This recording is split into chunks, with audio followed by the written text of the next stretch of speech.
Buenos días a todos y todas quienes nos acompañan. Vamos a dar inicio a nuestro seminario, el seminario Religiones Vividas, Constelaciones de Creencias.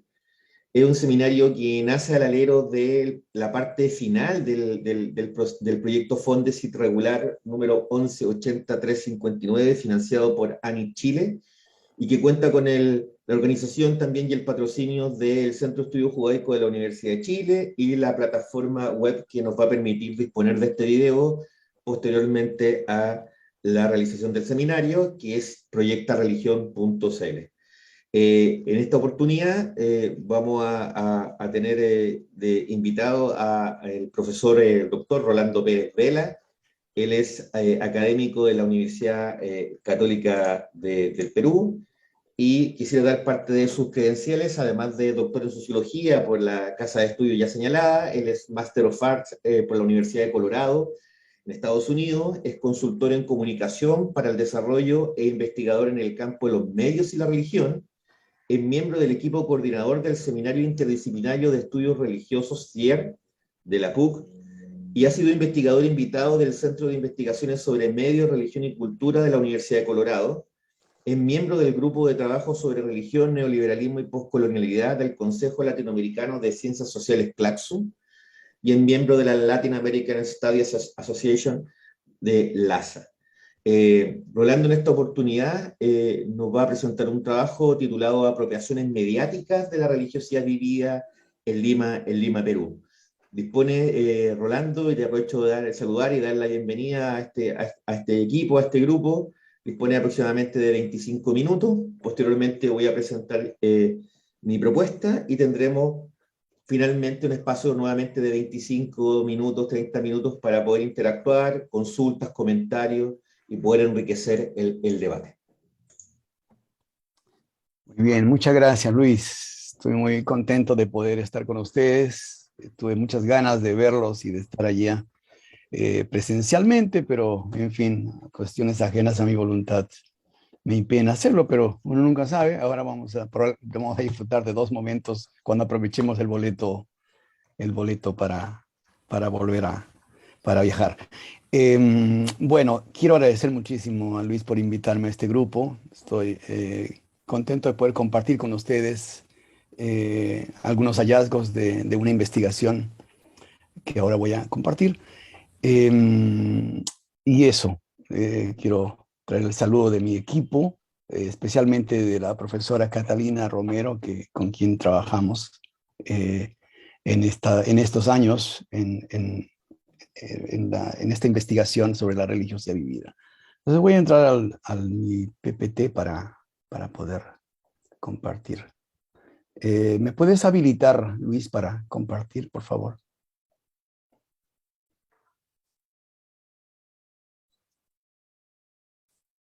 Ok, ahora sí. Ya. Muy bien. El trabajo que voy a presentar, o los hallazgos de este trabajo, corresponden a un estudio mucho más amplio, pero antes quiero poner algunos conceptos, digamos, como para poner en el marco de lo más específico que voy a compartir. Una primera cosa que planteamos en el equipo tiene que ver con el hecho de que la religiosidad vivida hace visible, como dicen algunos, los hilos invisibles que nos conectan con algo más allá de manera personal, pero también en relación con otros, con el más allá y la relación, el aquí. Es bucear en los aspectos de la religiosidad que tensionan las dicotomías de público-privado, sagrado-profano, material-espiritual, razón-emoción, rescatando aspectos que las personas consideran importantes en su vida, ¿no? Aquí entramos a mirar la religiosidad, ¿no? A partir de lo que las personas van experimentando, viviendo, ¿no? Practicando, ¿no? Tiene que ver también con explorar las formas en que las personas están involucradas en una búsqueda religiosa o espiritual, tanto de forma personal como colectiva. Y constituyen prácticas que se originan en una tradición religiosa, pero que son adaptadas, recreadas, mezcladas y resignificadas por las personas. Esto es un concepto importante para el caso peruano, y para el caso de los creyentes limeños, especialmente sobre quienes voy a trabajar adelante. Y aquí hay un concepto que se construyó a partir de este proyecto que voy a compartir en un momento, que está en uno de los textos que hemos escrito. El documento fue liderado por Gustavo Morelo, Hugo Rabia, Catarina Romero, Néstor da Costa. Yo fui parte fui el co-investigador en el equipo de Perú.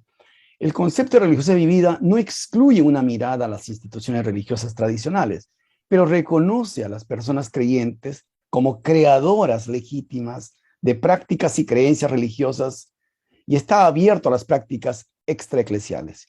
Y al mismo tiempo reconoce, y quizás es la idea central, reconoce que el sujeto religioso se ha convertido en su propia autoridad religiosa. Sobre el proyecto, es un proyecto que se tituló La transformación de la religiosidad vivida en América Latina. Digamos, Gustavo Morelo, que fue el que lideró el proceso, tenía el interés de pensar desde América Latina lo que ya se venía, digamos, trabajando por algunos investigadores, y especialmente tomamos desde el punto de vista metodológico el trabajo de Nancy Ammerman para plantearnos las preguntas siguientes. ¿Cómo experimentan las personas sudamericanas la trascendencia en un contexto de transformación religiosa? Especialmente en un contexto de pluralización de la religión, que es muy, muy fuerte en el contexto nuestro. ¿Cómo articulan los sudamericanos su creatividad con elementos de las tradiciones religiosas de su entorno, que nos marca mucho, ¿no?, en América Latina? ¿Cómo las personas en lugares y tiempos concretos recurren a elementos religiosos espirituales? Entonces, a partir de esas preguntas, esta fue una investigación exploratoria, cualitativa y comparativa, porque trabajamos comparando principalmente 3 países, 3 ciudades, Córdoba, Lima y Montevideo. Y luego se sumaron dos ciudades de Europa, ¿no? Bilbao y luego Roma. Y aquí está lo que hicimos. Fue un estudio bastante, digamos,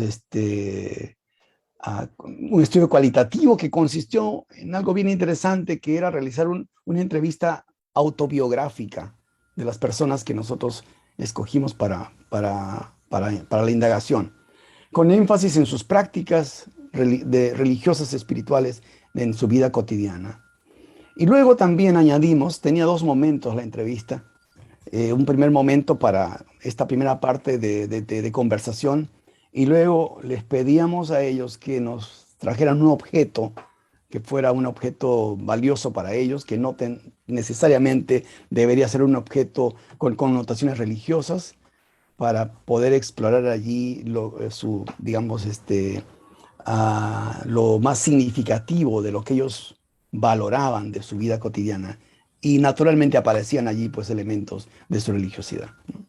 Entonces tenía 2 momentos y los objetos también fueron parte de un análisis que hicimos. Muy bien. Luego yo quiero colocar un marco sobre lo que voy a hablar ahora. A mí me correspondió, dentro de la investigación, analizar el modo como el consumo de medios está moldeando o está pauteando, está incidiendo en las prácticas religiosas en la vida cotidiana de la gente. Y esto yo lo enmarqué dentro de los estudios que tienen que ver con la convergencia entre medios y religión, o lo que algunos denominan la mediatización de la religión. Entonces, solo quiero poner un par de ideas acá sobre esto, ¿no? Una primera idea es que hay una variedad de producciones y prácticas religiosas mediáticas que están generando nuevas formas y estrategias de consumo de los bienes religiosos, ¿no? Esta es una constatación de estudios que se están haciendo sobre eso, ¿no? Martín Barbero ya hablaba que Jesús Martín Barbero es un teórico de la comunicación. Ya hablaba de esta doble, digamos, de ese doble fenómeno, ¿no? La revitalización de las identidades religiosas y la revolución de las tecnicidades, ¿no? Y luego varios autores en nuestro contexto han escrito y han hablado sobre la manera como la mediatización religiosa da cuenta de una variedad de usos y apropiaciones que los creyentes hacen de los medios. Y dicho sea de paso, en el contexto de la pandemia, ¿no es cierto?, la religión digital, la experiencia religiosa digitalizada se ha incrementado mucho más, ¿no? Las iglesias han construido todo una estrategia, ¿no?, de uso de medios, ¿no?, para pensar sus rituales en el espacio mediático, pero también el consumo, y esta es la parte en el que yo puse acento, el consumo de bienes religiosos a través de los medios, especialmente a través de las redes sociales, se ha diversificado, ¿no? Y luego voy a hablar un poco sobre las implicancias y las repercusiones de esto. La religión mediatizada está generando, en primer lugar, nuevos espacios y sentidos desde los cuales se producen y se consumen los bienes religiosos, ¿no?, que están más allá del espacio eclesiástico tradicional, ¿no?, o religioso tradicional. Estos cambios y resignificaciones de las prácticas religiosas ocurren no solo a nivel de la reconstrucción y reposicionamiento de las identidades religiosas en lo público, porque está afectando sentidos de pertenencia, sino también en cuanto a la manera como se construyen justamente esos nuevos sentidos de pertenencia a las comunidades de fe, ¿no? Más adelante yo voy a hablar sobre un caso que me llamó mucho la atención en el estudio, ¿no? El caso de un creyente evangélico, ¿no?, que rompe con su iglesia de origen, ¿no?, y termina siendo parte de una iglesia. Él vive en Lima, pero él se siente parte o es miembro de una iglesia que queda en Sao Paulo, ¿no? Y él se conecta a la iglesia a través del internet y todo eso, ¿no? Sigo su itinerario, justamente ahora está en Sao Paulo, porque lo sigo.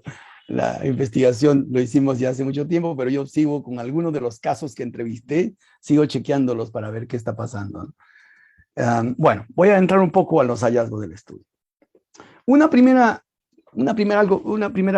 digamos, el aspecto que yo encontré es que la religiosidad vivida mediatizada, digamos, plantea lo que yo llamo una transición de las pertenencias.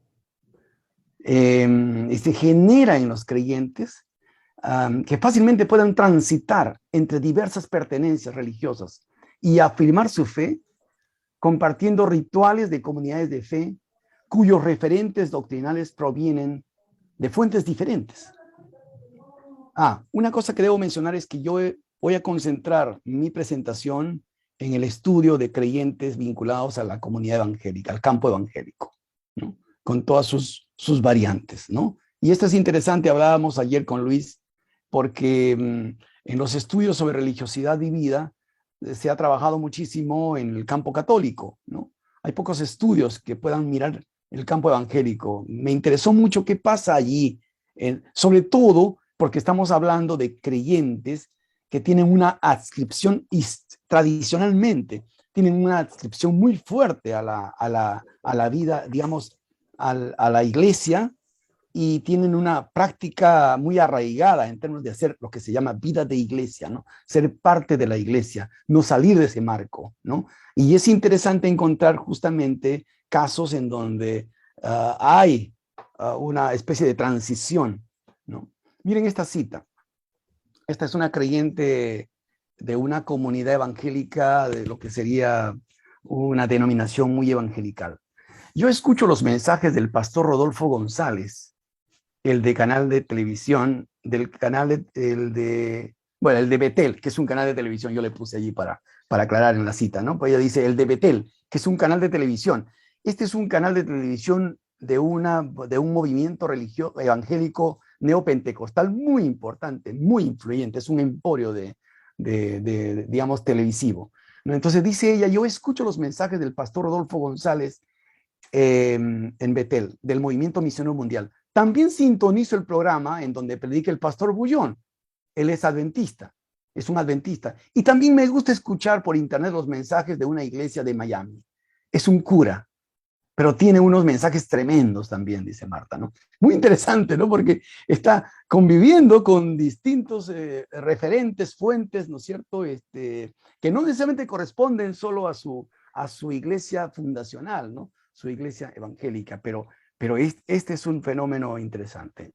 El consumo religioso a través de los medios construye un espacio adecuado para aquellos creyentes que se mueven desde la lógica de la exploración religiosa y la construcción de pertenencias interreligiosas, ¿no? Y efectivamente estaba pasando ya en otras investigaciones, encontramos que habían creyentes que asistían al culto dominical, creyentes evangélicos al culto dominical de la mañana y a la noche, digamos, estaban, también escuchaban o asistían a cultos que no necesariamente eran evangélicos, alguna comunidad carismática católica.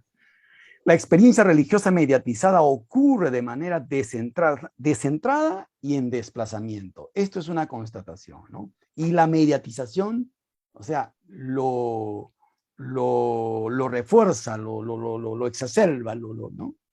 Hace que eso ocurra mucho más, ¿no?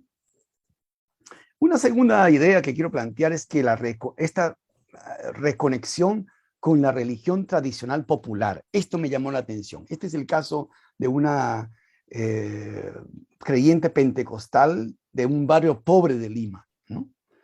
Lo bonito de hacer trabajo de campo es que a mí me viene el rostro inmediatamente porque la entrevisté a ella. El consumo de bienes culturales a los que los fieles acceden a través de los medios permite que puedan conectarse o reconectarse con aquellas memorias de la tradición, de la religión tradicional y las industrias de la cultura popular. Aquí hay que hacer hay que mencionar algo que es importante. Estamos hablando de creyentes evangélicos migrantes. Lima, digamos, hay una generación de limeños que migraron del campo a la ciudad, ¿no? Algún autor le llamó eso el desborde popular, ¿no?, de los peruanos. Hoy en día, claro, la migración ya es mucho más múltiple, ¿no? Pero aquí hay un sector que digamos que vino a construir su comunidad en los cinturones de la ciudad, ¿no? Este es el caso de Blanca. Y entonces hay que entender que muchos de ellos, viniendo del mundo andino, por ejemplo, inicialmente su referente religioso inicial es la religiosidad popular católica. Después se convierten. Y este es un elemento importante. Dice, ahora estoy escuchando música de mi tierra que hace tiempo no escuchaba por la radio. Antes no podía hacer eso. Eso me hace recordar que desde niña siempre disfrutaba de los huaynitos. El huayno es un género musical andino muy importante, ¿no? Siempre me ha encantado escuchar el sonido del arpa. Entonces así pensé, algún día voy a tocar el arpa. Me gustaba escucharlo siempre. Ahora cuando estoy sola, escucho la música que antes escuchaba en mi tierra. Ahora nos juntamos con mis amigos que también vinieron a Lima y recordamos cómo disfrutábamos de la fiesta. Bailábamos mucho, dice. Esto es muy interesante porque también se da en el contexto en el que las iglesias están empezando a flexibilizar de ella. Esta es una creyente que cuando se convierte, asume eso que en el mundo evangélico se llamaba esta idea, ¿no? Dejo el mundo y sigo a Cristo. Y era literal, ¿no? O sea, dejar el mundo era dejar todo, ¿no? O sea, todo aquello que desde el marco evangélico institucional era considerado mundano o pecaminoso.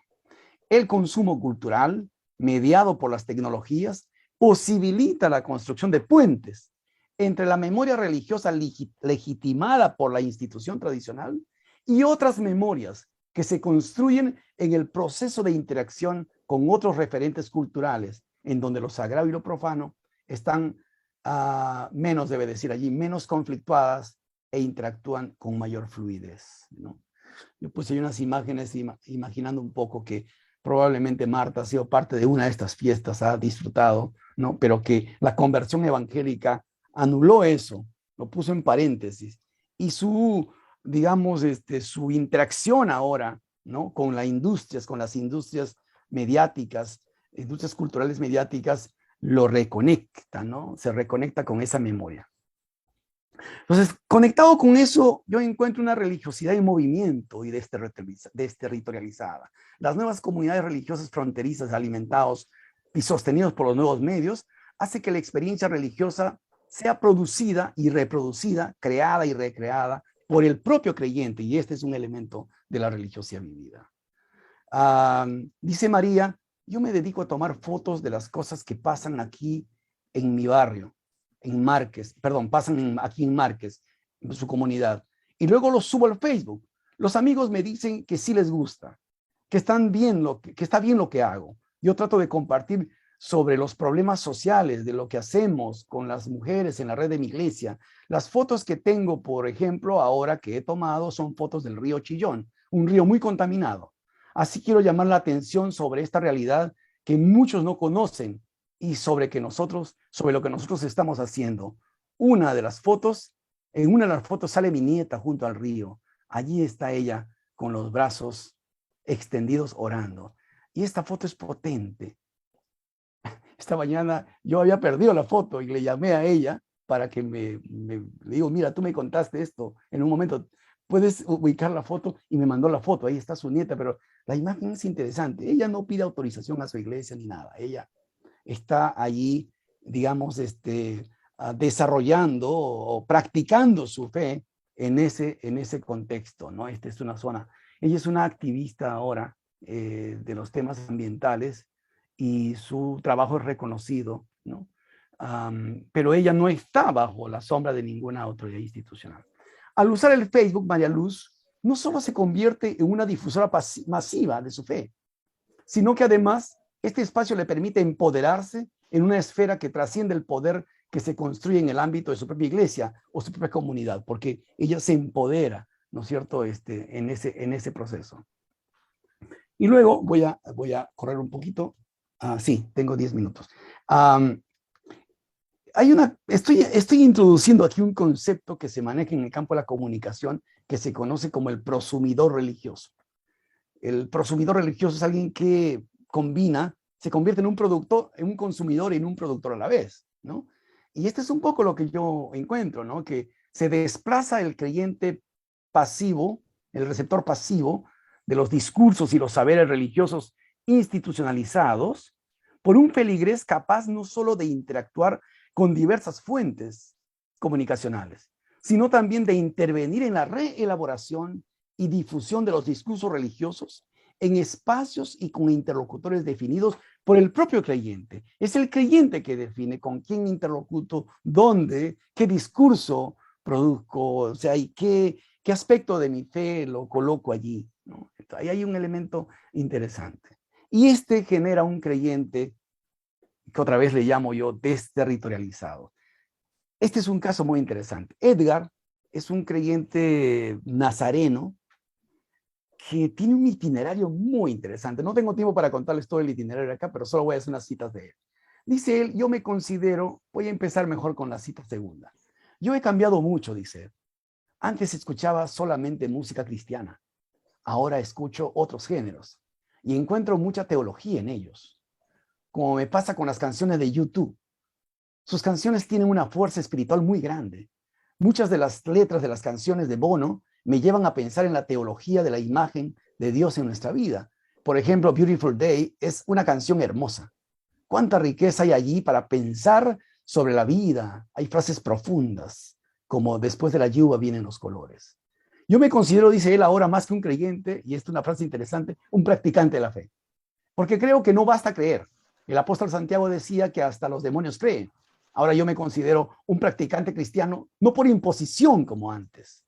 Vivo la fe desde el lugar donde estoy y decido libremente lo que quiero seguir. Es interesante cómo los mismos, digamos, sujetos van reflexionando su propia fe, nos dan elementos para el análisis, ¿no? Casi directamente. El itinerario de Edgar, quien creció en una comunidad nazarena conservadora, nos permite apreciar el modo como un creyente mediatizado no solo construye su fe desde las zonas fronterizas de la religión, sino que recrea además su teología, trascendiendo la autoridad del texto sagrado institucionalizado. O sea, Edgar, en su vida eclesiástica evangélica, nunca escuchó él como ejemplo en alguna prédica de un pastor, el poner una canción secularizada como el de Bono, ¿no es cierto?, como ejemplo para pensar la teología.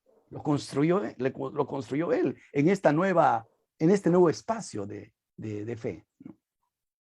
Apuntes finales, voy cerrando. Algunas cosas que quiero decir finalmente. La mirada de la religiosidad vivida desde las prácticas del consumo y la apropiación mediática constituye un nuevo reto para el estudio de las identidades y pertenencias religiosas.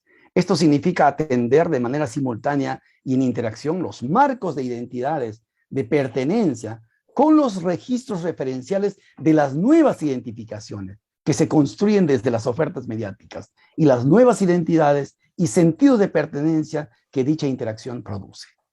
Le agregué aquí 2 elementos a la cita de René de la Torre. Segundo, este nuevo escenario complejiza mucho más el perfil del consumidor religioso contemporáneo, quien hoy no es más el consumidor exclusivo de los bienes sagrados que la institución religiosa produce. Nuestras entrevistas dan cuenta que este no solo se apropia de la oferta, sino que genera nuevas construcciones discursivas, así como nuevas rutas de consumo para satisfacer determinadas necesidades que no son solo de carácter religioso. Este tipo de fiel religioso mediatizado pone en cuestión el modelo de las identidades fijas y estables, y es generativa de dinámicas más abiertas de identificación y fidelización religiosa. Las prácticas religiosas construidas desde la producción y consumo mediatizado inciden hoy en la configuración de un tipo de fiel religioso que transita en las redes sociales y consume bienes de la industria cultural sin desafiliarse completamente de su comunidad religiosa no virtual. Porque entran y salen, pero como quieren, pero digamos desde una perspectiva, desde una lógica muy autónoma de su propia práctica religiosa. Los fieles religiosos han encontrado en las redes sociales mediáticas el espacio propicio para reconectarse con aquellos mundos y bienes culturales que la religiosidad tradicional institucionalizada no logró incorporarlas o intentó distanciarlas para evitar la migración de los fieles. Esa migración no solamente hacia otro grupo religioso, sino la migración hacia otros espacios, ¿no? Dicho sea de paso, hay ahora, yo estoy siguiendo un poco el caso de jóvenes especialmente que están transitando, están migrando de sus iglesias, no para ir a la iglesia católica o a otra iglesia, sino para pasar a otros espacios que no corresponden a la iglesia, pero no pierden completamente su fe. 2 cosas más. El consumo de las industrias mediáticas permite que muchos fieles reactualicen aquellos pasajes de la memoria personal puesta en paréntesis por la religiosidad evangélica rígida y autoritaria. Aquellos creyentes que pasaron por la experiencia de la conversión religiosa radical, al replantear su autonomía, empiezan a reconectarse con aquellos mundos culturales del pasado, sin renunciar a su adscripción religiosa tradicional. Bueno, lo dejo allí, Luis, y seguimos luego. Gracias por la presentación, Rolando. Voy a proceder con mi propuesta y para luego tener el espacio de debate, de conversación. Bueno, comentarles que la presentación se enmarca, como ya señalé al inicio de este seminario, forma parte de los resultados y la etapa final del proyecto Fondes Irregular, número 118359, financiado por ANIM Chile. Mi presentación se titula Religión, Vida Cotidiana y Mercado, Negociaciones con lo Sagrado en Santiago de Chile. Mi nombre es Luis Bamontes, soy académico del Centro de Estudios Judaicos de la Universidad de Chile, y en estos 20 minutos, 25 minutos, les voy a presentar parte de lo que he logrado recoger, analizar durante esta trayectoria de investigación, que abarca un periodo desde el año 2018 al año 2021-22. Producto de la pandemia se extendió ese lazo. Entonces quisiera partir, digamos, con algo que probablemente, sobre todo las personas que nos acompañan hoy día, chilenos, chilenas, que probablemente conocen o se han encontrado con datos estadísticos, con cifras como las que ustedes ven acá, entre otras. Por ahí solamente coloqué 3, simplemente para ilustrar el punto que quiero ahora señalar. Lo primero es que en general, cuando se habla de religión, cuando se analiza el fenómeno religioso en Chile, y se intenta dar cuenta del comportamiento religioso de los individuos, de los creyentes, se tiende, digamos, a mirar cifras como las que ustedes ven acá. Por ejemplo, se tiende a señalar, digamos, y se presenta como una señal de alerta la disminución del catolicismo, la disminución del catolicismo hacia un 42% en la actualidad, año 2021. Por otra parte, se presenta también una disminución del mundo evangélico en un 14% y una suerte, digamos, de permanencia de otras religiones en un 6%. O sea, ustedes tienen distintas cifras, como las que ven ahí, y a mí lo que me interesa es que simplemente mostrar la alerta que todavía veo que tendemos a analizar el comportamiento de los creyentes sobre la base de cifras como las que ustedes ven expresadas ahí. Católicos, evangélicos, otras religiones, testigos de Jehová, mormones, en fin. Identificaciones de alguna manera monolíticas. Liz, no se está viendo el La slide de pantalla tienes que cambiarla, Luis. Vamos a ver si logran. A ver de nuevo. Ahí. Ahí se ve, sí, correcto. ¿Ya? Tiene que pasar el slide siguiente. Pero ¿Ahora? A ver si avanza. No, no avanza. No avanza. Oh, no avanza. Está pegado en la primera lámina, ¿no? Sí, correcto. Déjame, voy a Sí, volver Sí. a conectarlo y Tranquilo. a lo mejor lo logramos. Vamos a ver. Tranquilo que estamos en familia. tranquilo. Hacemos una manda Sí. Claro. para que cambie. No hay- Qué buena. Acá está.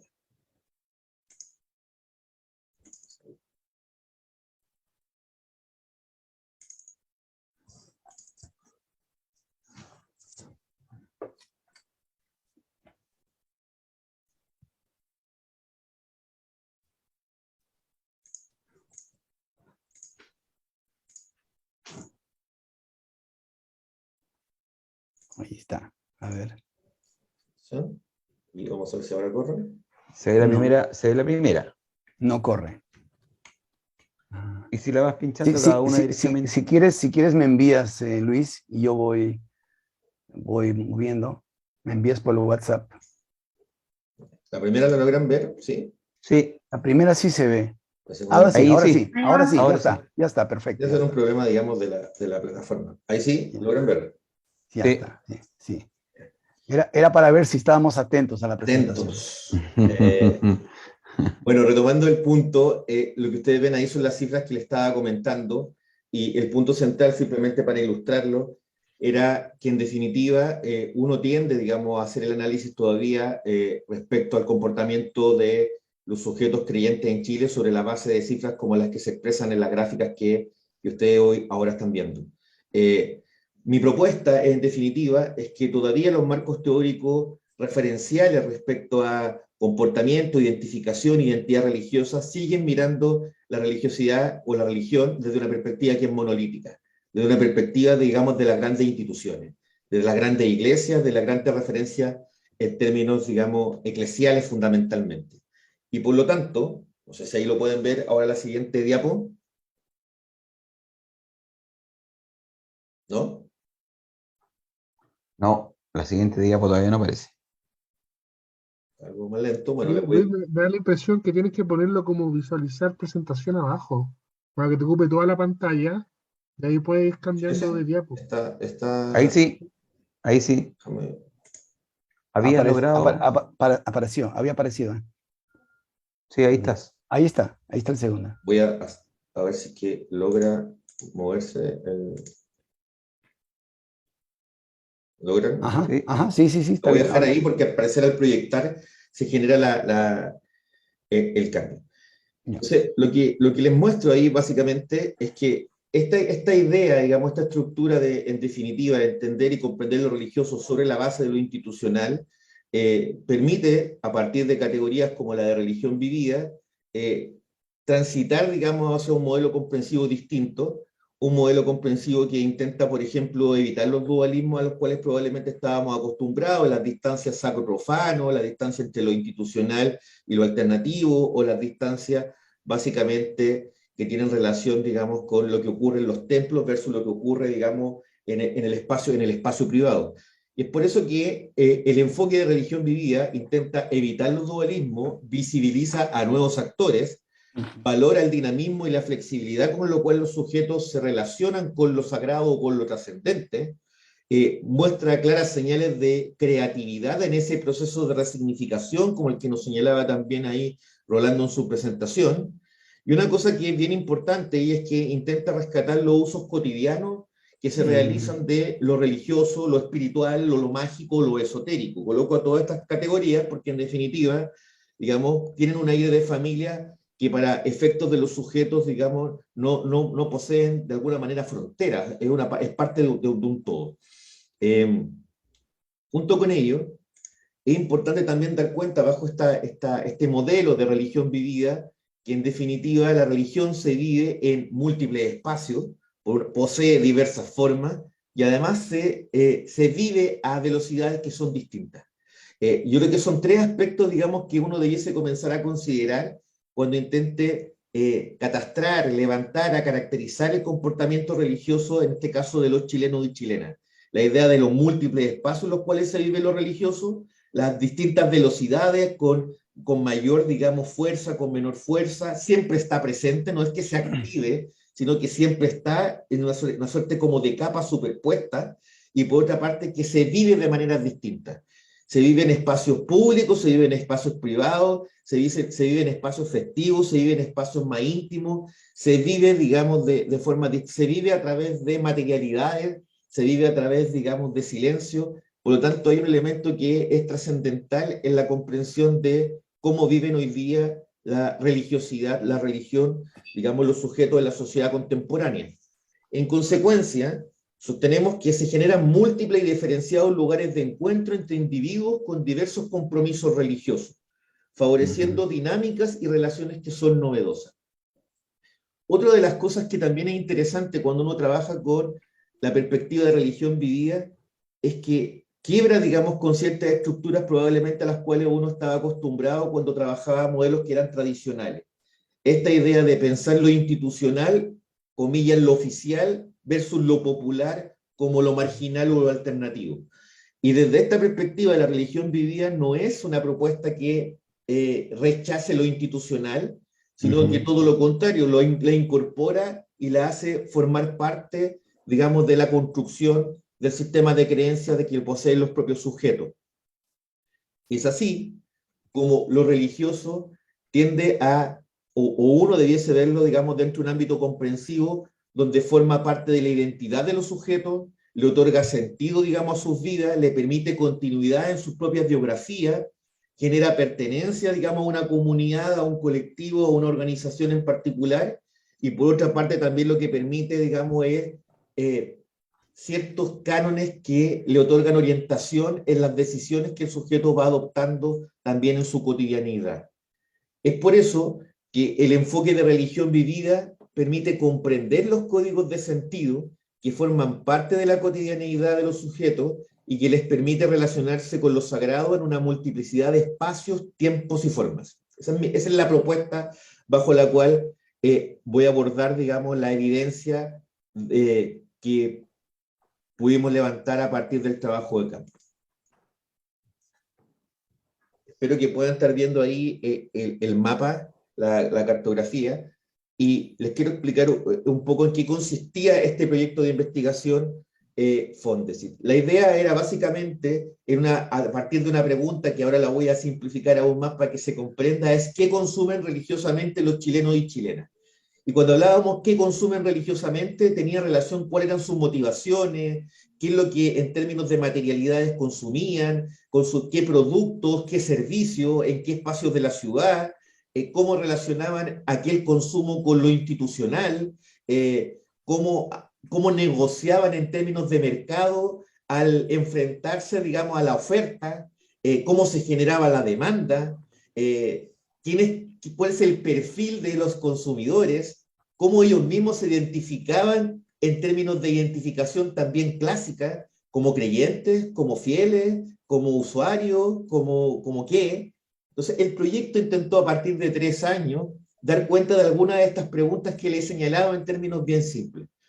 Para efectos de la investigación, lo que hicimos, y acá hay dos cartografías que fueron elaboradas sobre la base del levantamiento de información del trabajo de campo, da cuenta de dos zonas de la ciudad. Lo que ustedes ven en una de las gráficas es la ciudad de Santiago, un pequeño rectángulo ahí mínimo que permite dar cuenta de cuál fue el lugar elegido en el cual se realizó el trabajo etnográfico, y en la imagen paralela ustedes ven el zoom a ese rectángulo, donde aparecen con puntos amarillos los locales religiosos que fuimos capaces de catastrar, y también los espacios donde había mayor concentración de estos locales que ofertaban bienes y también servicios, productos de distinto tipo, desde imágenes, velas, hasta servicios que van desde la limpieza, las terapias alternativas, las cartas del tarot, por otra parte, digamos, la unión y desunión de pareja,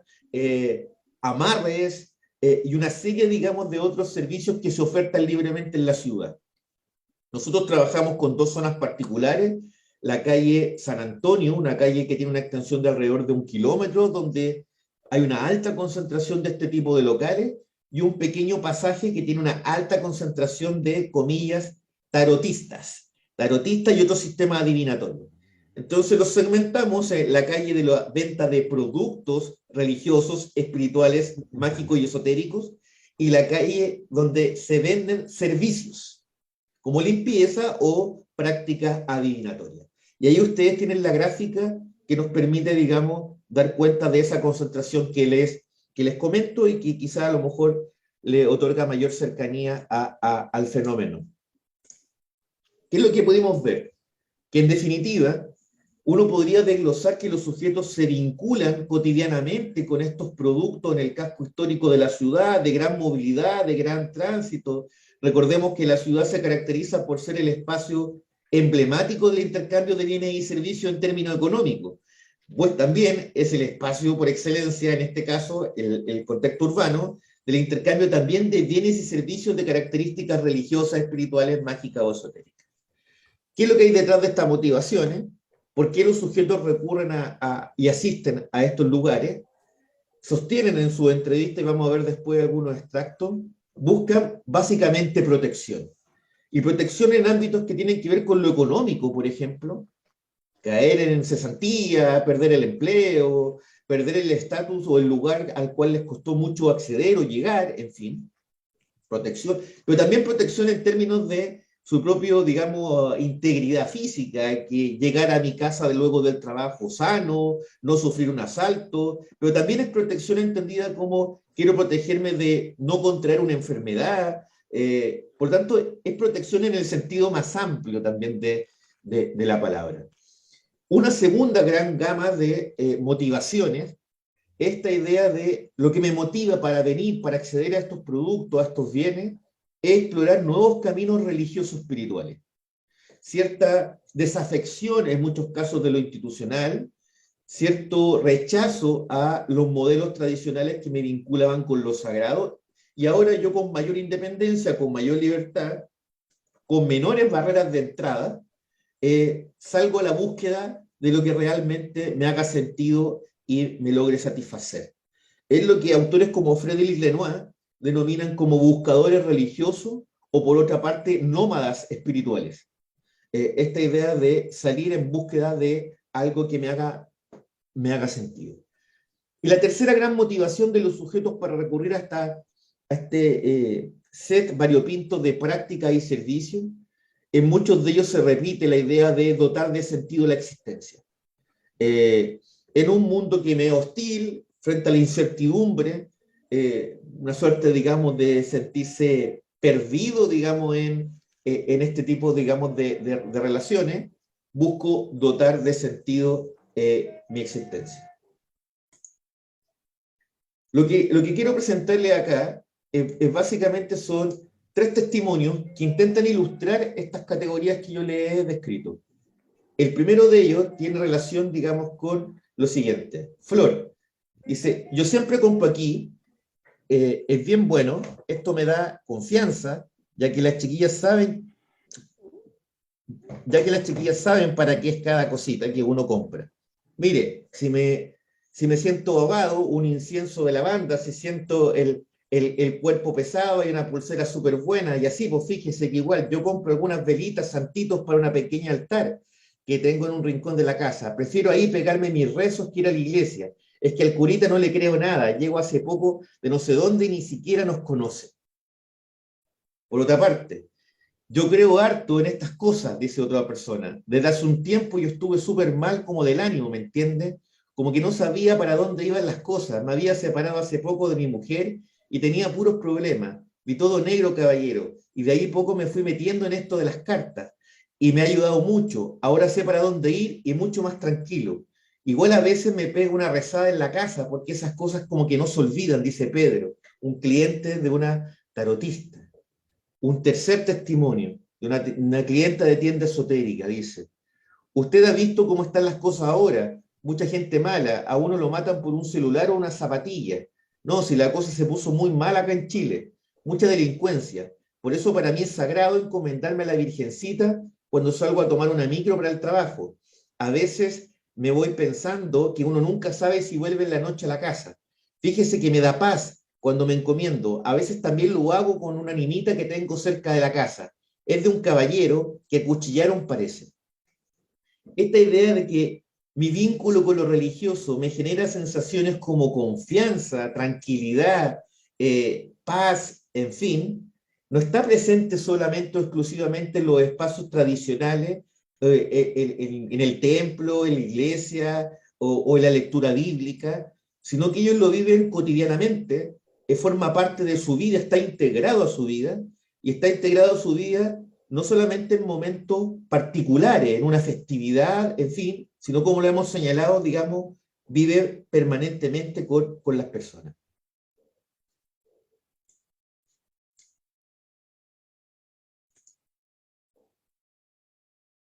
Finalmente, nuestra propuesta lo que apunta es dar cuenta que la flexibilidad y mayor libertad de los sujetos para construir su propio sistema de creencias, recogiendo la religión hereditaria, incorporando elementos de la espiritualidad ancestral, o bien redescubriendo nuevas religiones y vínculos con lo sagrado fuera de las fronteras del cristianismo, le han otorgado un mayor dinamismo de la relación de que los sujetos establecen con lo trascendente en el Chile actual.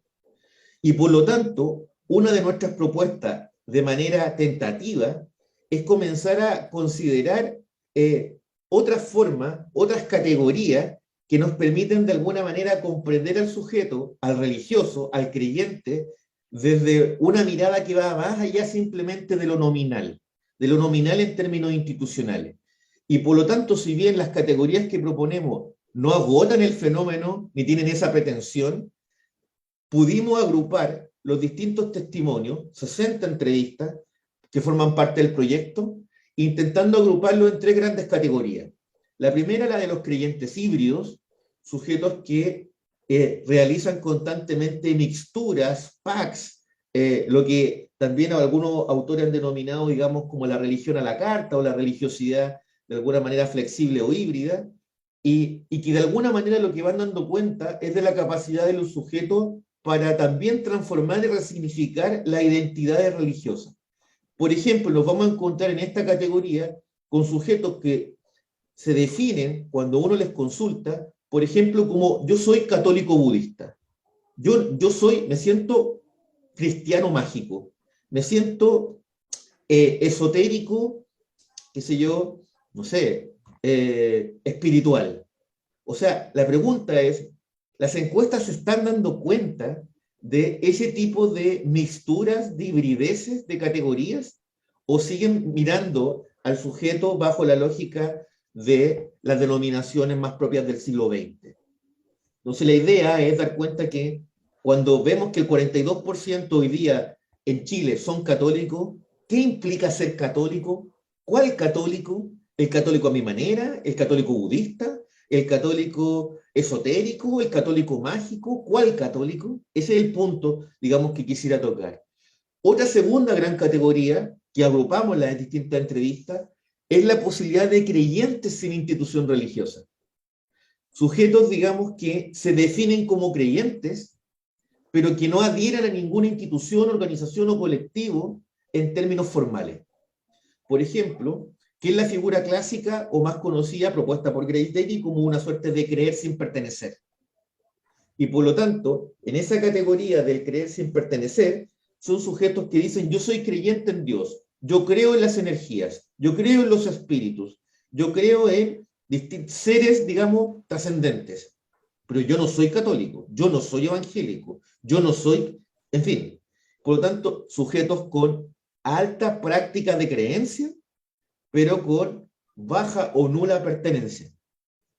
Y la tercera categoría son sujetos que recurren a estos productos como los que hemos descrito, pero que no se definen ni como creyentes, ni como fieles, ni como creyentes híbridos, ni como creyentes sin institución religiosa. Simplemente uno los podría agrupar dentro de lo que podríamos denominar como usuarios. Sujetos que, por ejemplo, frente a el desprestigio de la medicina formal, buscan alternativas que tienen también este sello, digamos, espiritual, mágico, en fin, energía, y donde ellos básicamente lo que dicen es, bueno, recurren a este tipo de productos por su eficacia. Esto realmente sirve. Yo no soy cristiano, yo no soy católico, yo no soy esotérico, pero si sirve, me interesa. Y si para eso yo tengo que de alguna manera interpretar que hay algo que es superior, energía, y que me va a sanar de una enfermedad, estoy dispuesto. Pero de ninguna manera permitiendo el vínculo con lo institucional. Entonces, al menos vemos en la entrevista tres grandes categorías que nos permiten dar cuenta de la relación que los sujetos van estableciendo con esta dinámica. Y finalmente, para no extenderme y dar paso al espacio de preguntas, algunas reflexiones finales, podríamos dar cuenta que efectivamente bajo este modelo hay mayor autonomía y libertad de elección que impactan en la decisión de creer o no por parte de los sujetos. Les recuerdo que en Chile el mundo católico en particular tenía una fuerte presencia, y la sigue teniendo, pero una fuerte presencia en términos de instalar una suerte de agenda moral que regulaba la vida de los sujetos en el ámbito público y privado. Al parecer, en gran parte de las entrevistas, nosotros damos cuenta que los sujetos hoy día se sienten más libres de poder elegir, ya no solamente de seguir su herencia religiosa histórica familiar, uno, pero segundo, también siente que hay menos desprestigio hacia las experiencias religiosas que ellos puedan tener. Antes eran mirados con sospecha, hoy día simplemente en muchos casos no se considera, digamos, como algo negativo recurrir a este tipo de prácticas. El segundo es que en la era del consumo exacerbado y la búsqueda de satisfacción permanente, la eficacia y la instantaneidad se convierten en elementos que son valiosos al momento de elegir tal o cual producto religioso. La gente busca instantaneidad y busca eficacia. Y por lo tanto, tampoco genera ningún conflicto el tránsito y la movilidad de un sistema de creencia a otro, o la mixtura de sistemas de creencias, digamos, diversos. Y como tercer punto, es posible establecer que la realidad chilena va más allá del creer sin pertenecer, con lo que Davis caracterizaba el escenario religioso europeo, pues estamos frente a modelos de creencia con pertenencias que son flexibles, donde mixturas, amalgamas, packs o síntesis son productos de complejos entramados sociales que dan cuenta de la transformación de un sistema religioso que se adapta a las realidades que la modernidad le plantea. La desconfianza de las instituciones, las nuevas demandas sociales, la respuesta a la inmediata. Junto con esto, y con esto termino, quisiera también dar cuenta que una de las cosas que quizás es más relevante en términos de religión vivida y que de alguna manera ha sido mal interpretado por ciertos autores, es que la religión vivida no implica solamente la dimensión individual en términos de la creencia del sujeto. Estos mismos sujetos que recurren a la compra de un producto o que recurren, digamos, en la búsqueda de un servicio, digamos, son sujetos que de alguna manera también construyen un tejido social, una comunidad en su entorno. En la gran mayoría, cuando uno les pregunta cómo llegaste a este tipo de producto, a este tarotista, cómo te enteraste, digamos, de esta propuesta, muchos de ellos es porque sus familias, en el grupo del trabajo, los amigos, los cercanos, les dieron el dato, les informaron, les hablaron de la eficacia, y por lo tanto se quiebra esta idea de que la religión vivida me remite a una cuestión de características individuales, para también situarla dentro de un circuito, digamos, que nos habla de una cuestión que es mucho más, de alguna manera, comunitaria, solidaria, y también, digamos, en ese sentido, afectiva. Lo dejo hasta ahí. Tenemos un espacio para poder dialogar, para poder conversar, para poder compartir. Vamos primero con Fabián y posteriormente con Felipe. Gracias a los dos. Súper bueno. Yo estoy metido en estos temas también ahora y por eso quiero preguntarle algo a los dos. Primero para Rolando, tú hablas de las transformaciones religiosas en el Perú.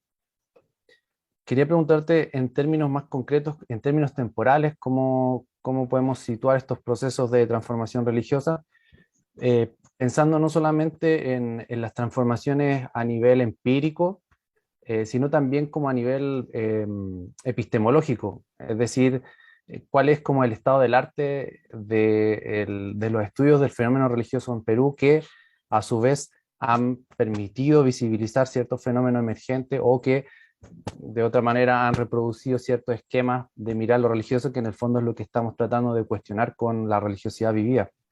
Eso en primer lugar. La otra pregunta es, este proceso de mediatización que tú desarrollas, ¿cuál es el lugar que tiene en relación a otros factores que finalmente están configurando a estos nuevos creyentes? Eso para Rolando. Y para Luis, una pregunta. Perdón, Fabián, antes, perdón, ¿puedes explicar un poco más el tema de los factores? Sí, porque entiendo cuando presentaste que tú trabajaste dentro de un proyecto mayor, en el fondo, sí. Y tú te especializaste dentro del proceso de mediatización. Supongo que deben haber existido otros factores también operando, y en el fondo cómo la mediatización dialoga con otros factores que derivan en este creyente que tú presentas, en el fondo. Ok, perfecto. Eso, y para Luis, cuando tú analizaste las demandas que presentaste de estos consumidores, ¿cuál fue tu interpretación respecto de qué dicen estas necesidades de la sociedad chilena? Un poco, esa es mi pregunta. ¿Qué te dice? ¿Qué es lo que buscan? ¿Qué hay detrás, como en fondo, cuáles son las necesidades de los chilenos hoy día respecto a ese grupo, a esa muestra acotada, obviamente? Y otra pregunta, cuando tú mostraste estas categorías que reconociste, esta categoría que aparece como usuario, ¿se puede entender como una especie de fase anterior a las dos siguientes? Entendiendo obviamente que para poder consumir estos productos no tiene que existir una especie de disposición previa, que finalmente se puede entender como un tipo de creencia no declarada, digámoslo así. Esa es como mi pregunta. Y ahí vamos respondiendo de inmediato para que así no se nos vayan acumulando. Está bien. Rolando. Ok, está bien, gracias, Fabián, interesante.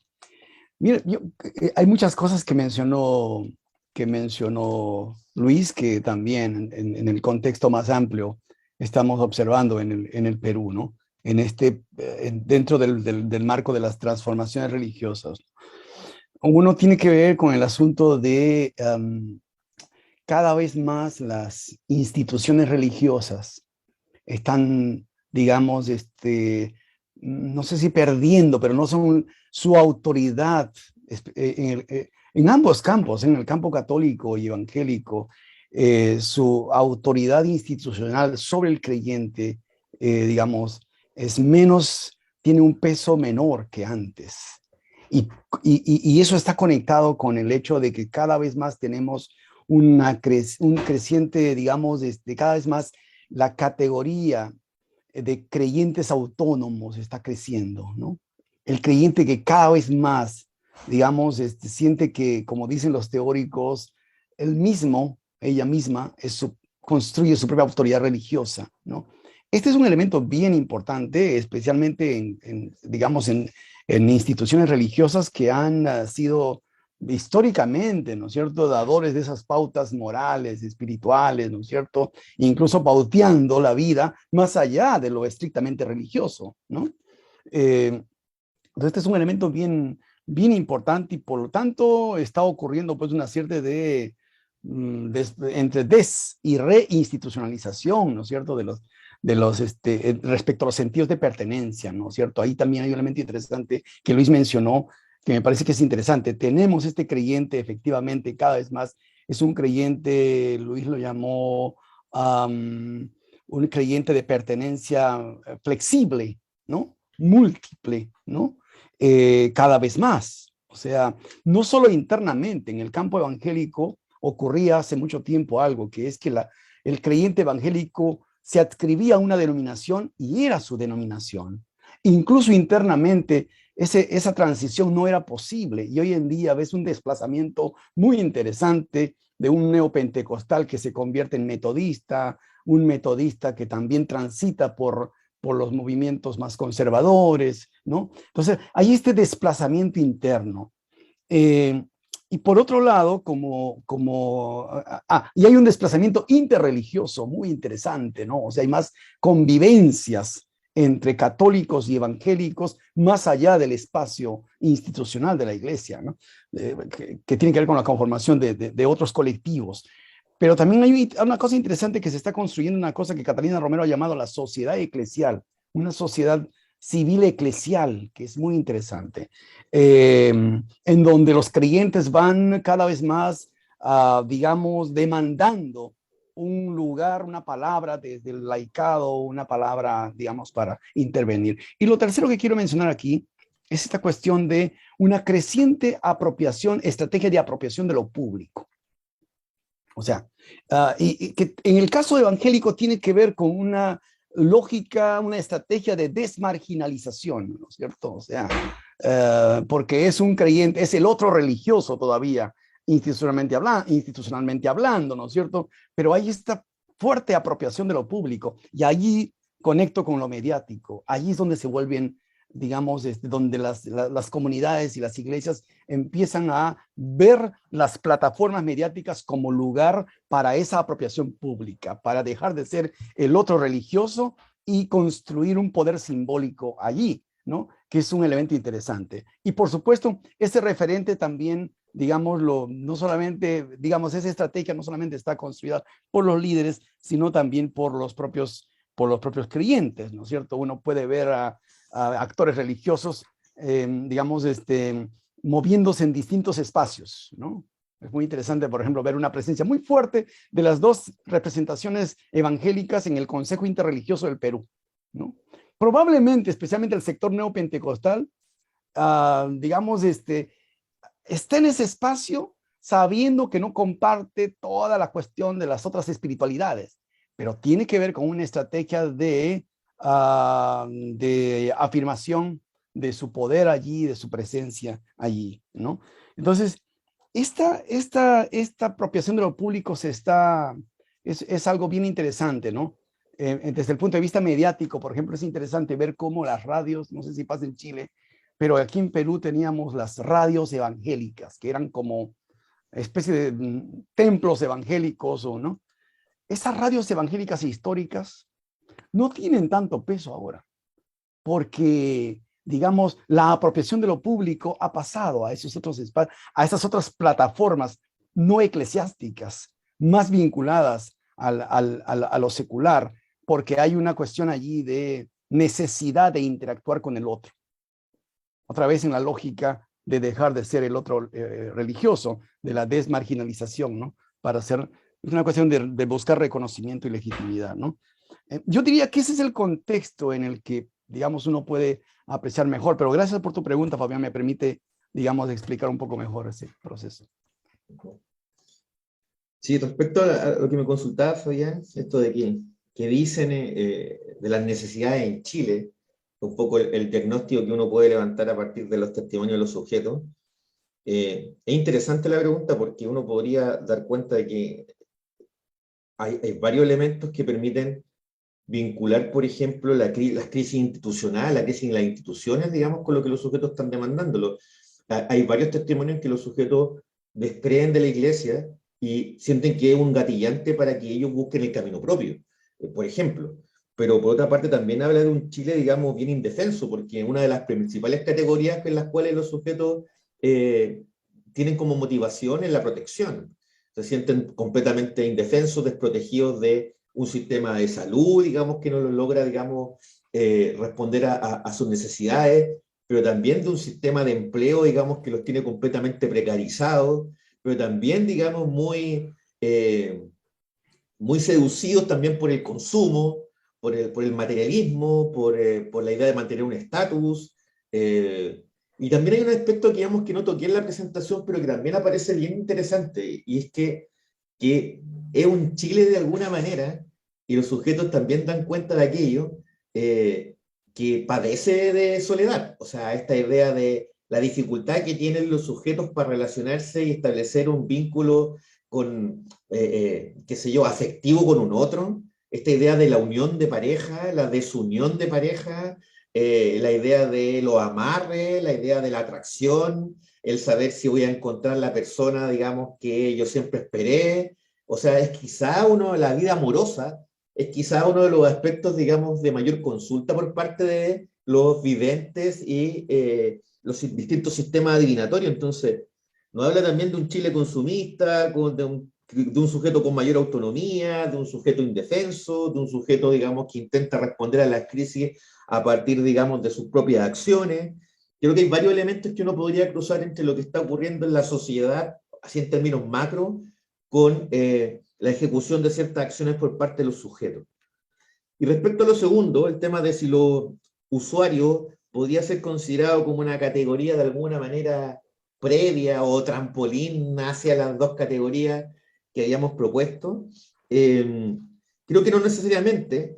En general, cuando nosotros hacemos el ejercicio de plantear la idea de usuario, es dando, de alguna manera, intentando responder a ese rechazo inicial que frente a la pregunta, ¿te identificas con alguna religión, denominación, creencia? ¿Te sientes cercano a? La respuesta tajante es de ninguna manera, no. O sea, ¿y cómo llegaste aquí entonces? ¿A partir de qué? No, simplemente igual como puedo llegar a buscar un fármaco que me dicen que es efectivo, ¿por qué no voy a llegar a esto? O sea, yo tengo que también creer en que el fármaco me va a ser eficaz en sanarme de una enfermedad. Bueno, tú también lo puedes ser.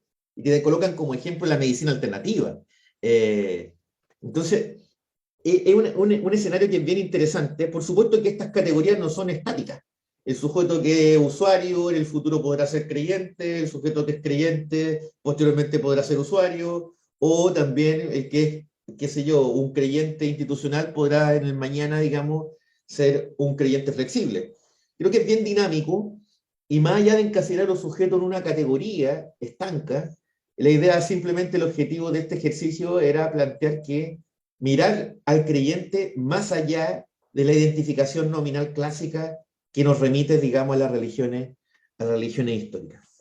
Eso por mi parte. Felipe. Hola, buenas tardes. Gracias Luis, gracias Rolando por las dos exposiciones.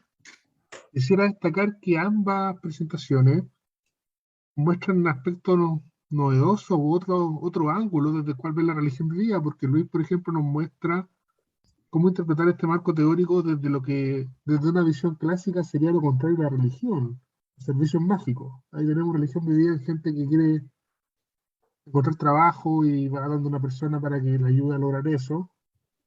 Y tú, Rolando, nos muestras dos cosas también novedosas. Primero, la vertiente evangélica.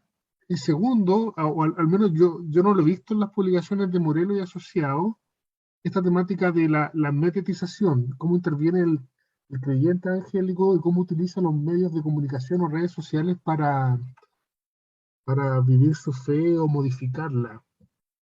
Eso, al menos en el libro que apareció en español, no está esa dimensión mediática, el libro sobre la religión vivida en Latinoamérica. Ahora, Rolando, yo te quería preguntar, porque la temática de la oración, Morelos y Asociados, han hablado que en América Latina la oración es un asunto personal, pero no es individualista, en el sentido que la persona puede estar en un altar casero orando, pero no lo hace solamente por un fin individualista de satisfacer alguna necesidad propia, sino que la oración se orienta hacia otras personas, hacia otros actores. Y eso le da como un tinte interpersonal, o sea, aunque yo esté en mi casa rezando, probablemente lo hago por mis hijos, mis abuelos o por alguien que yo conozco mucho y lo quiero. Y en ese sentido, te quería preguntar, Rolando, si tú pudiste observar eh, cómo la oración se transmite o interactúa con los medios de comunicación, si hay algo así como rosario por Zoom, oraciones masivas conectadas por las redes sociales, etcétera. Te lo consulto porque desde tu presentación yo puedo entender que el uso de todos estos recursos tecnológicos lo que nos permite es precisamente que la oración se vuelva cada vez más interpersonal, como definía el libro, porque ya no es solo que estoy rezando por mi papá, sino que estoy conectado con otra gente rezando por la misma causa o por causas distintas. Eso. A ver, muy interesante este campo de la oración. Yo no lo he profundizado tanto en el trabajo, pero sí tengo algunos datos, elementos del estudio también y otros más que vienen después. El tema de la oración y del rezo en el mundo católico y la oración en el mundo evangélico, es un aspecto central en la espiritualidad de la gente, que es interesante porque no desaparece, ¿no? En esta transición de la salida del marco del pauteo institucional hacia la autonomía del creyente, ¿no? Lo que ocurre efectivamente, uno primero, es que este ritual de la oración, que en el ámbito de la iglesia, del mundo eclesiástico, en los rituales, tiene como dador como, digamos, como pauteo de eso al líder religioso, ¿no? Sobre qué debemos orar, ¿no? La gente cuando va al culto religioso evangélico, ¿no? Tiene una lista sobre qué debemos orar y normalmente eso se pautea desde, ¿no es cierto?, desde el referente institucional, ¿no? En esta transición del creyente autónomo no solamente cambia esa lógica de la oración, esa modalidad, sino que efectivamente, Felipe, se incorporan otros temas. Yo diría que no solo esta cuestión de la necesidad del otro, de lo interpersonal, sino también, como el caso de María Luz, se incorporan elementos, problemáticas sociales que una iglesia tradicional conservadora no los incorpora. Porque ¿de qué ora un creyente normalmente en su entorno eclesiástico? De las necesidades de la iglesia, de las necesidades interpersonales del hermano, la hermana, ¿no? Por enfermedades o por situaciones económicas, etcétera. Pero este creyente mediatizado y desterritorializado incorpora a su agenda de oración los temas sociales. Y lo mediático, la interacción mediática le permite interactuar mucho más con problemas sociales. Fíjense el caso de esta señora, de esta creyente evangélica María Luz, ¿no es cierto? O sea, ha incorporado, esa foto es maravillosa de la hija orando por un tema ambiental, ¿no? O sea, los otros temas empiezan a aparecer como agenda de pedido a Dios, ¿no? A la divinidad, ¿no? Entonces yo diría que yo encontraría ese elemento. Lo otro en el tema de los rezos, de la oración, de la relación con las divinidades, es muy interesante cómo la mediatización digamos, ha hecho que los creyentes no tengan problemas de relacionarse virtualmente con esas imágenes o íconos a quienes uno recurre como intercesores ante Dios. Por ejemplo, en el Perú hay un ritual que es muy interesante, que tiene que ver con el aniversario, con la fecha de nacimiento de Santa Rosa de Lima. Y en Lima hay un lugar que se llama el Pozo de los Deseos. Normalmente, históricamente, la gente iba en ese día domingo a colocar en el Pozo de los Deseos su pedido en un papelito ¿no? Lo que estaba pidiendo para que Santa Rosa de Lima interceda por él, por ella. Hoy en día se ha abierto virtualmente eso, el pozo de los deseos virtualmente, y la gente envía su deseo, ¿no es cierto?, en algún lugar del Internet. Esto es interesante, ¿no? Porque la gente está, digamos, no se hace problema con no ir directamente. Cuando eso era un elemento muy importante, o sea, lo tangible era importante. Voy y dejo mi carta allí, ¿no? Entonces, hay un elemento importante de cómo la mediatización está, digamos, incidiendo mucho, reconfigurando esas ritualidades vinculadas al tema de la oración. Finalmente, también es muy común, y esto también corrobora muchos de los estudios en otros contextos, la construcción de altares en los hogares católicos. Este es un elemento bien interesante, ¿no? Porque, digamos, hace que el creyente católico, en este caso, construya su propia autoridad religiosa allí, ¿no? Está, digamos, replicando, ¿no es cierto?, ese lugar que estaba antes en el templo, trasladado al ámbito doméstico. Igual puede haber pasado en el mundo evangélico, en esta época de pandemia, en el tema de lo que se llama en el mundo evangélico la Santa Cena, la Eucarística en el mundo católico, ¿no es cierto? Porque yo he visto que muchas iglesias han seguido con el ritual de la Santa Cena, pero el pastor allí en la pantalla y alguien de la casa dirigiendo la Santa Cena allí con los demás. Eso es un cambio grande, ¿no es cierto?, para el mundo evangélico, porque no se podía administrar la Santa Cena fuera del recinto, digamos, físico del templo, ¿no? Eso me sugiere ahora, Felipe, pero voy pensándolo con lo que me dijiste, es un elemento bien interesante en este tema. Gracias. Gracias. ¿Rodolfo? Sí, muchas gracias a ambos, ¿eh? Ha estado muy entretenido. Tan entretenido que he sido capaz de superar mi déficit atencional, lo que no es poco. Lo concentrado.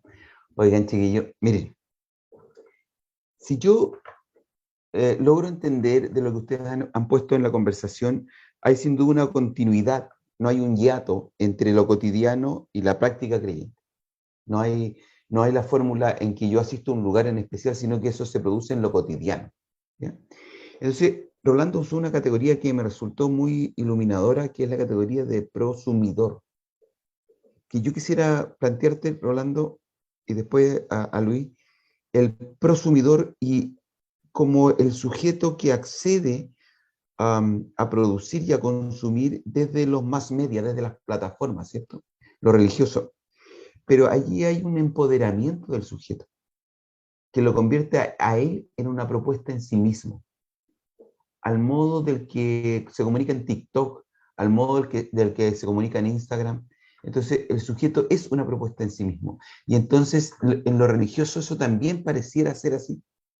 Sería interesante ir sensibilizarse un poco y usar como esa pregunta, esa hipótesis.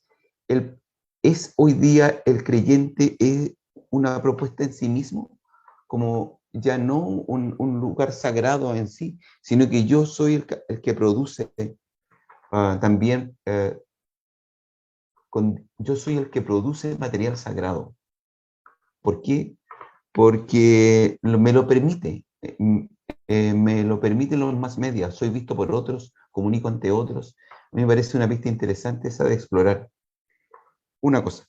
Y a Luis, ¿no te sirve a ti, en relación a tus resultados, utilizar la categoría de cliente religioso?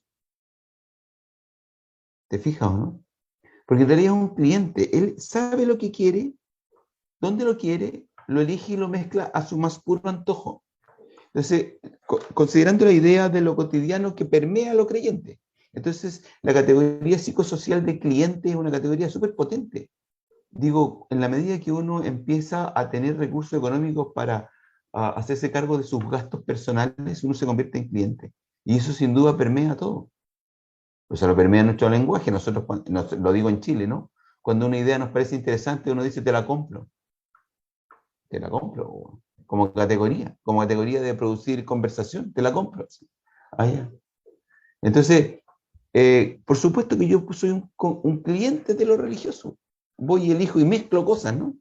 Y entonces mezclo desde el católico budista, y lo es porque está en su séptima reencarnación, se lo dijo el tarot iniciático, ¿cierto? Todo ese círculo, para que se pueda producir eso en la cabeza de alguien, es que el tipo funciona como cliente. Entonces me parece interesante explorar eso para ver si se sostiene, ¿no? Eso. Ando. Brillante. Rodolfo, ¿no? Uh-huh. Escucha, Sí, Rodolfo. mira, se activó, Rodolfo, se activó mi memoria en esta conversación. Hay dos milagros. He podido retenerlo, tu nombre, Rodolfo, Yeah. porque no está en el nombrecito allí. Muy interesante. Bueno, las dos preguntas, me han entusiasmado las dos preguntas. Pero, a ver, esta categoría de prosumidor es interesante. Yo estoy arriesgando también porque no ha sido usado para el campo religioso, ¿no? O sea, es una categoría usada para para todo el campo del marketing, de la publicidad, ¿no? Que se usa muchísimo.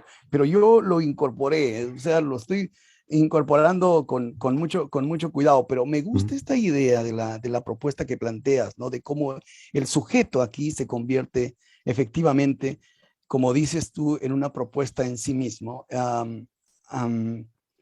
Y aquí conectado con eso, es que yo creo que se apropia de esa condición que en su ámbito eclesiástico, como es el caso de lo evangélico, pero también puede servir para lo católico, no era parte no era aquello a la cual podía acceder, producir el discurso, la narrativa religiosa, ¿no es cierto? O sea, ese creyente ha transitado por mucho tiempo o ha convivido mucho tiempo con ese espacio en donde otros producen lo que debe leer, lo que debe consumir.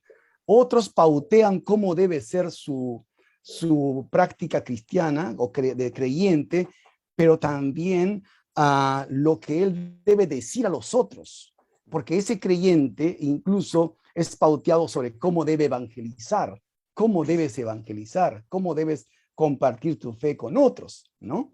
Ha crecido recibiendo folletos, pautas, ¿no es cierto?, para todo eso, ¿no? Hasta cómo debes orar para conectar el tema anterior, ¿no? Sobre qué deberías orar, cómo deberías pedir, cómo deberías acercarte a Dios, ¿no es cierto? Y cómo Dios te va a responder. En este caso, efectivamente, él está convirtiéndose en un productor, como bien has dicho, del material sagrado. Se convierte en y eso es potente, eso es un cambio significativo, ¿no es cierto? Porque, digamos, su autonomía le permite no solo vivir su fe a su manera, sino, digamos, producir un discurso, ¿no es cierto? Que va a ser consumido por otros, además, ¿no? Y que sabe que va a ser consumido por otros sujetos que no necesariamente comparten su fe con él, pero con quienes él interactúa a partir de ese empoderamiento, ¿no? Muy bien has mencionado la palabra, ¿no? Es el empoderamiento del sujeto, ¿no? Sí, yo todavía estoy profundizando, digamos, he arriesgado aquí esta categoría. Me ayuda muchísimo lo que planteas, Rodolfo, porque quiero profundizar en eso, porque creo que es lo que está ocurriendo, ¿no? ¿Es cierto? Yo veo muchos otros creyentes a quienes no entrevisté para la investigación, pero que voy confirmando, ¿no es cierto?, que cada vez más se están construyendo, incluso a partir de esto, comunidades religiosas, digamos, a partir de las plataformas mediáticas, en donde ellos se convierten en la autoridad. Y es interesante decir esto, en el campo evangélico, digamos, ayuda mucho también esto, que en el campo evangélico ha sido muy común que algún pastor por allí decida construir su iglesia. Probablemente también esa flexibilidad no tan jerarquizada que ocurre en el campo evangélico ayude en esto, ¿no? No hay que pedirle permiso a alguien para crear una iglesia. Ustedes ven allí, alguien crea una iglesia en un barrio, bueno, y después se convierte en una iglesia no denominacional. Probablemente eso también pueda suceder, ¿no?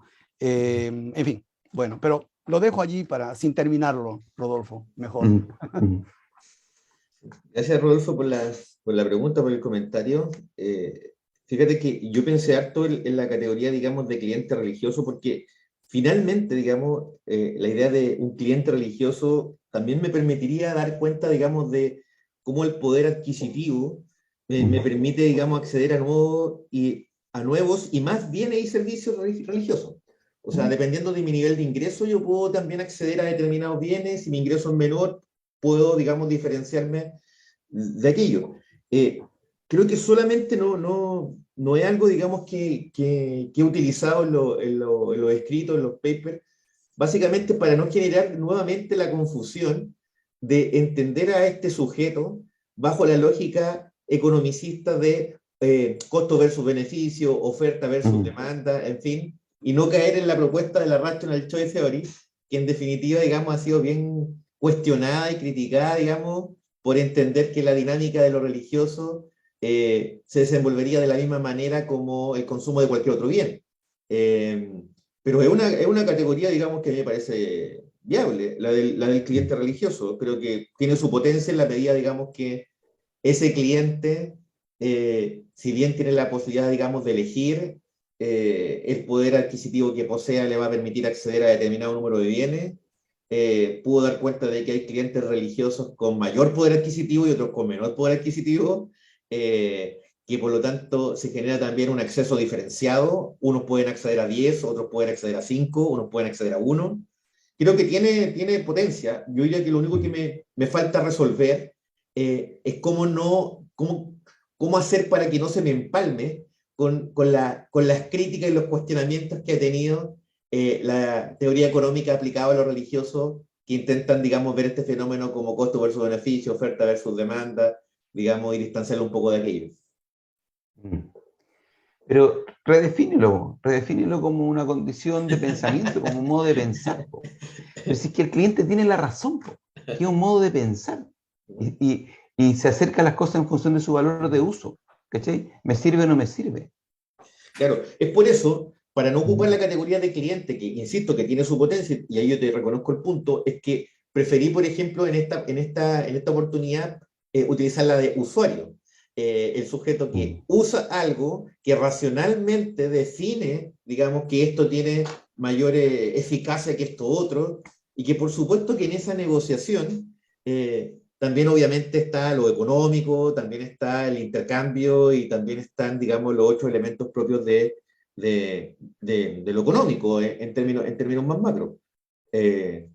Ahora, en esta dinámica, y con esto termino, en esta dinámica una de las cuestiones que se me fue comentarles, pero que es interesante, es que durante mucho tiempo, por ejemplo en Chile, el acceso a estos nuevos bienes y servicios religiosos, espirituales, mágicos, esotéricos, me comentaban los entrevistados, no solamente era visto por sospecha, sino que también una de las cosas que ocurría era que existía cierto tabú en la relación con el dinero. Esta idea de que, por ejemplo, un tarotista que tenía una tarifa hace 20, 30 años atrás, no era tan bien visto porque funcionaban sobre la base, digamos, de lo que tu voluntad, digamos, entregaba por la lectura y por el servicio.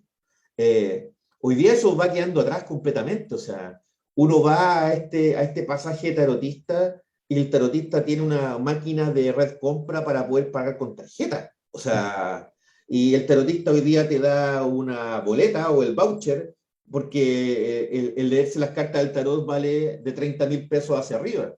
O sea, lo mismo ocurre en el mercado, me tocó dirigir una tesis un tiempo atrás, en el mercado de lo mortuorio. O sea, hace 25, 30, 40 años atrás, de muy mal gusto en Chile, ir a venderte, digamos, una sepultura, en fin. Hoy día la venta es por teléfono, puedes pagar con tarjeta de crédito y te lo están ofertando con uno de stand en los centros comerciales, en el mall. Entonces, hay una cuestión ahí que es bien interesante respecto, digamos, a cómo lo neoliberal, digamos, fue permeando ya no todas las dimensiones y todas las acciones de la cotidianidad en el Chile contemporáneo. O sea, ya no es que solamente lo neoliberal capturó la educación, la salud, las pensiones, la vivienda, el uso de suelo, el agua, en fin, sino que pareciera ser que lo que en ese minuto todavía tenía algo de restricción o barrera de entrada, hoy día está completamente liberalizado. Y algunas de las fotografías que no les mostré acá, dan cuenta, digamos, que el mercado de lo religioso tiene una vitalidad que es bien notable, ¿eh? Como por ejemplo, lleve 3 vírgenes y pague 2, lleve 5 Buda, qué sé yo, y pague 4, usted puede llevar un Buda, un incienso y no sé qué otra cosa, y le hacemos un pack. Hay un día, digamos, donde comprar literatura de filosofía oriental los miércoles es más barato que comprarlo los lunes. Suma y sigue.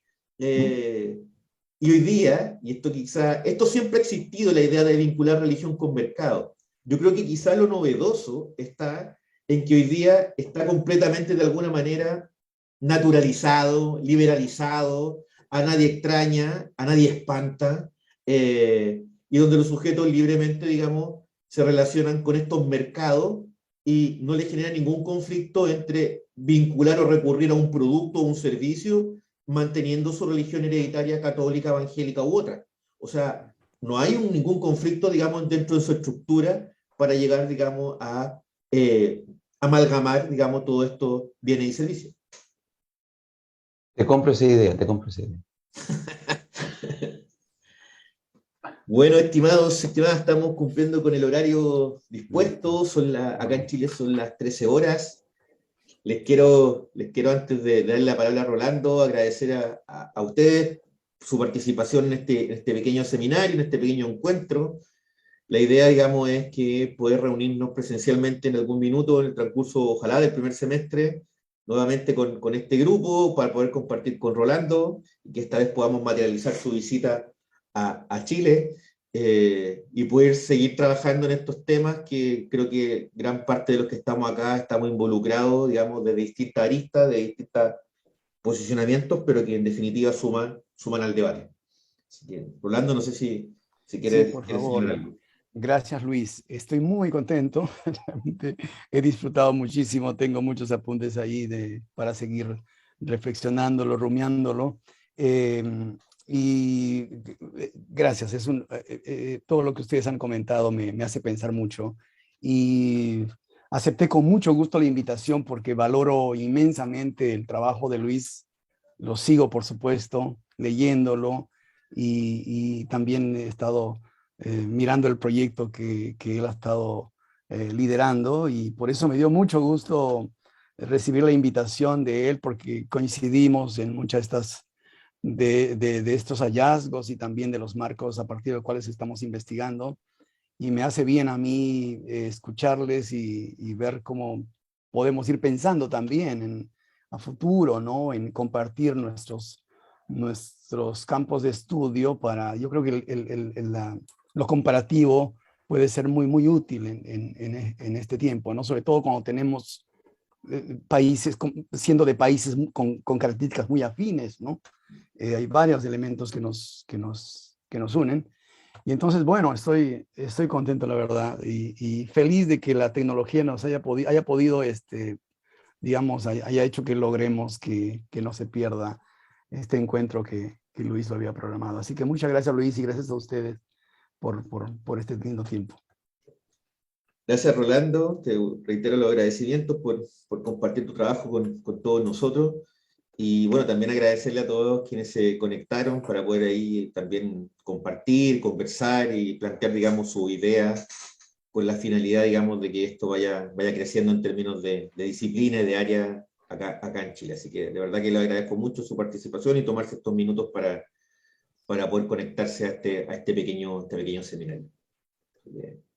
Muchas gracias y muchas gracias. Lo estaré contactando para nuestro siguiente encuentro.